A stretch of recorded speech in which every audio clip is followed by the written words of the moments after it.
Very good morning class. Welcome to YouTube channel RPSC bio academy. देखिए हम जिस topic के बारे में डिस्कशन कर रहे थे वो था एंजाइम्स। एंजाइम्स में हम पढ़ रहे थे इनहिबिटर्स।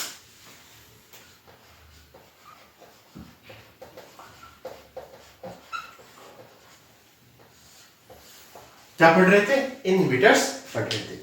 जहां कल हमने कॉम्पिटिटिव इनहिबिटर्स के बारे में डिस्कशन कर लिया था।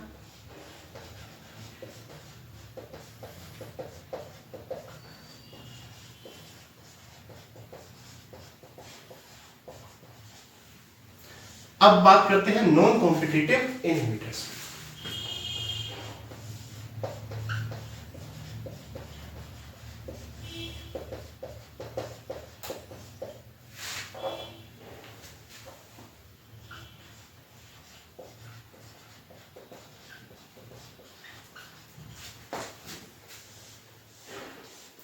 अगर मैं नॉन कॉम्पिटिटिव इनहिबिटर्स की बात करूं तो बेसिकली ये क्या करेंगे, ये सबस्ट्रेट के साथ कंपटीशन नहीं करेंगे। जैसे ये दो प्रकार के होंगे, नॉन कॉम्पिटिटिव इनहिबिटर दो प्रकार के होंगे। एक आएंगे स्मॉल ए, नॉन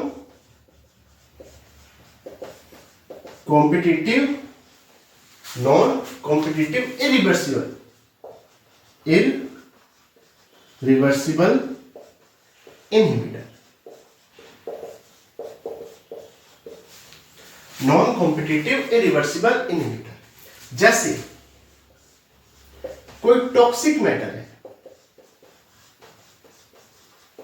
CN है, CO है, ये सब क्या है? ये नॉन कॉम्पिटिटिव इरिवर्सिबल इनहिबिटर। अगर कोई एंजाइम है, इस एंजाइम के साथ कोई टॉक्सिक मेटल आकर जुड़ गया तो ये एंजाइम के शेप में चेंज कर देगी।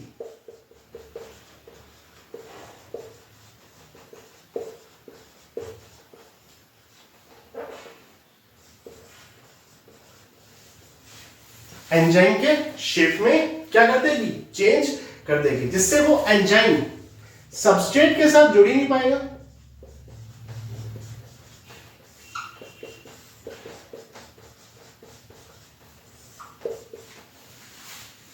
जैसे साइटोक्रोम ऑक्सीडेज एंजाइम है,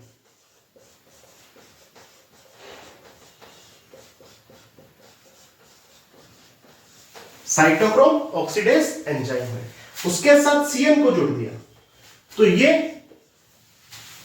CN क्या करेगा? इस एंजाइम की एक्टिविटी को बंद कर देगा, एंजाइम की एक्टिविटी को खत्म कर देगा।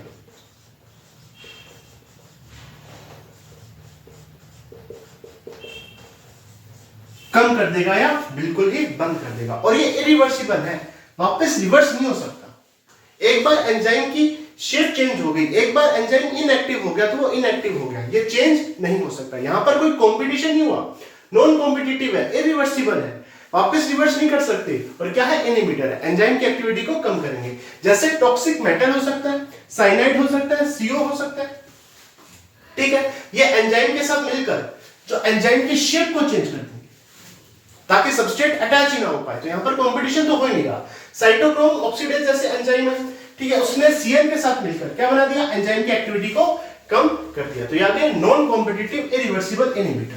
दूसरे हैं non competitive reversible inhibitor.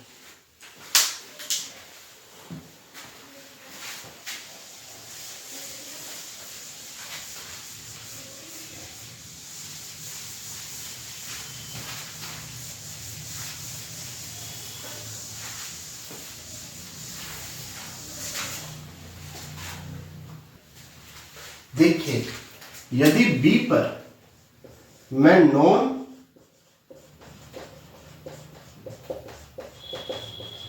Competitive reversible inhibitor की बात करूं,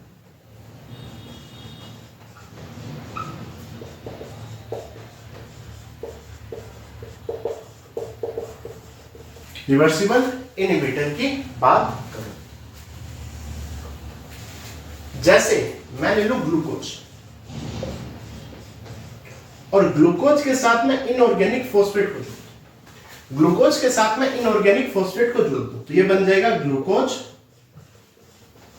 6 फॉस्फेट हेक्सोकाइनेज एंजाइम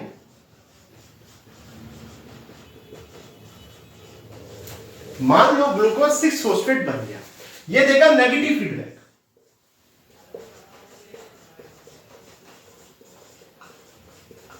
कैसा फीडबैक? Negative feedback. किसको? एंजाइम को। और एंजाइम यहां पर काम करना बंद कर देगा। एंजाइम की एक्टिविटी क्या हो जाएगी?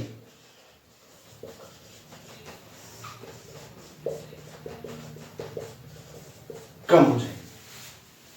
बेसिकली जैसे प्रोडक्ट बन रहा है, प्रोडक्ट ही एंजाइम की एक्टिविटी को कम कर रहा है। जैसे जैसे प्रोडक्ट बनता जाएगा एंजाइम की एक्टिविटी कम होती जाएगी, क्योंकि ये प्रोडक्ट एंजाइम को नेगेटिव फीडबैक दे रहा है। तो ग्लूकोज को जब इनऑर्गेनिक फॉस्फेट से जोड़ा जाता है तो ग्लूकोज छठे नंबर के कार्बन पर फॉस्फेट आ गया, तो ग्लूकोज 6 फॉस्फेट।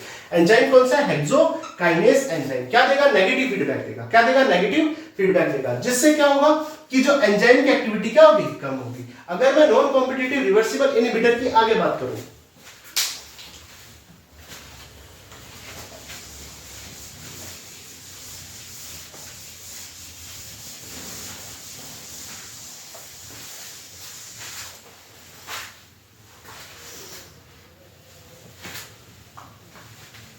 देखो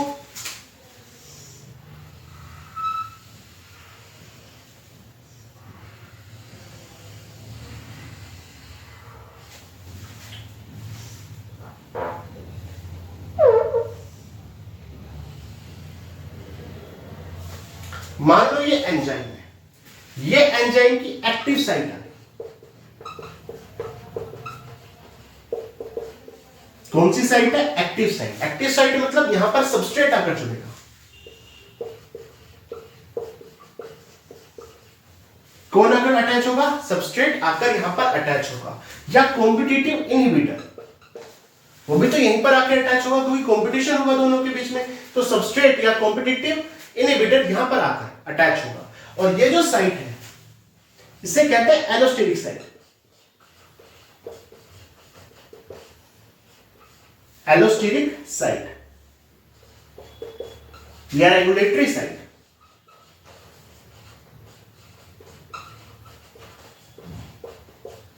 एलोस्टेरिक साइट या रेगुलेटरी साइट कहते हैं।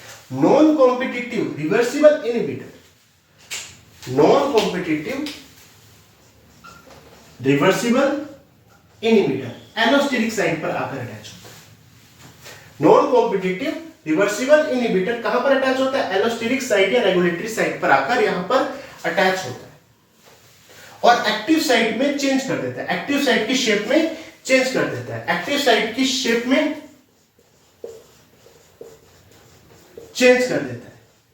जैसे वहां प्रोडक्ट बना, प्रोडक्ट कहां पर आकर अटैच हो गया? एंजाइम की एलोस्टेरिक साइट पर आकर अटैच हो गया और इसने एक्टिव साइट पर क्या कर दिया? शेप में चेंज कर दिया, जिस कारण से अब प्रोडक्ट यहां पर अटैच ही नहीं हो पा रहा। प्रोडक्ट यहां पर अटैच ही नहीं हो पा रहा, तो यहां पर प्रोडक्ट क्या कर रहा है? एंजाइम की एक्टिविटी को कम कर रहा है। तो इस प्रकार का जो इनहिबिटर है वो क्या कहलाएगा? नॉन कॉम्पिटिटिव रिवर्सिबल इनहिबिटर कहलाएगा।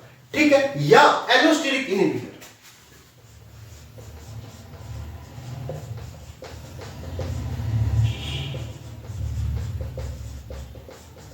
एलोस्टेरिक क्यों? क्योंकि एलोस्टेरिक साइट पर अटैच हो रहा है, तो एलोस्टेरिक इनहिबिटर कहलाएगा। ठीक है? अगर मैं नॉन कॉम्पिटिटिव इनहिबिटर की आगे बात करूं,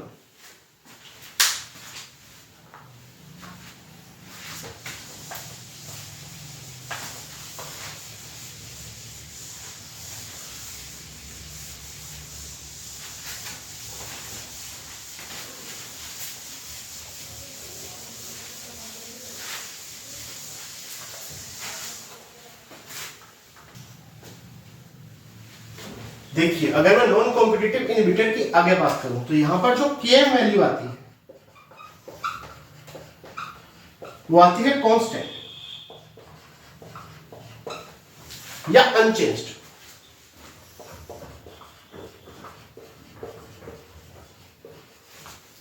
जबकि Vmax यहां पर चेंज होता है, तो ये आगे इनहिबिटर। ठीक है?